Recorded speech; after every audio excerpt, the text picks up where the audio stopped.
Hi folks, this is Lenny LaRocca again with the LaRocca Real Estate Group here in sunny Southern California. Today I'm with my great friend Phil Atwan. Phil, tell the group a little bit about yourself. Thanks, Lenny. I specialize in the 1031 exchange. We do this in front of a lot of people. We're always here to be a resource just to answer questions and help your investors at least understand the process. Fantastic. So today we're going to talk about our second part of our two-part series here on 1031 exchanges. And just as a reminder, there's two links on my blog below. If you're a seller, click this link below. And if you're a buyer, click this link below. Now back to our subject.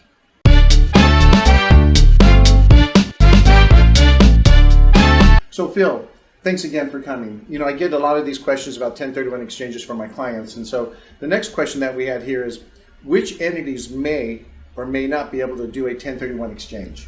Any entity can do a 1031 exchange.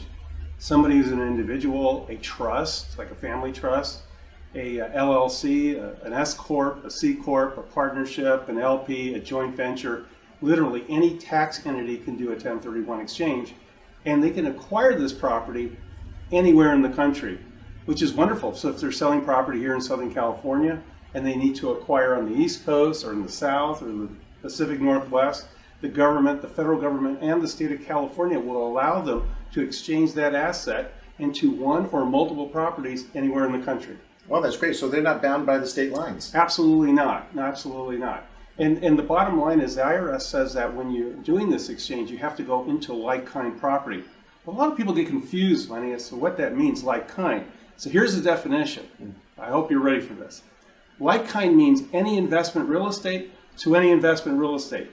In other words, it can't be your primary residence. It can't be a second home or a vacation home.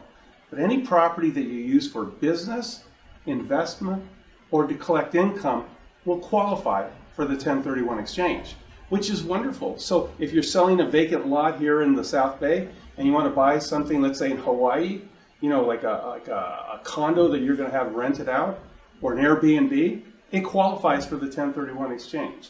The goal is to acquire for equal or greater than what you sell for, and to move all the equity from the sale into the purchase. If you do that, the federal government will literally defer all the capital gains taxes, and you get to acquire a new investment asset that's going to be just right for you. You know, it's so great listening to Phil talk about it. It seems so simple, but you know, Phil, there's such confusion about what you just said in the minds of the general public. So that's great. Okay, question number 2, Phil. You ready? Ready.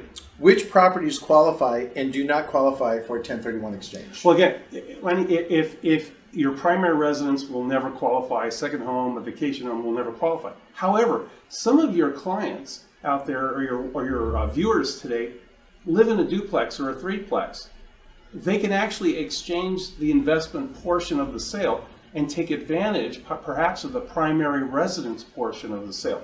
So in effect, you're using the property for two different uses, personal use and investment use. And you can definitely separate that use via your CPA and do a 1031 exchange into any other investment piece of property anywhere in the country. Wow, fantastic. That's great.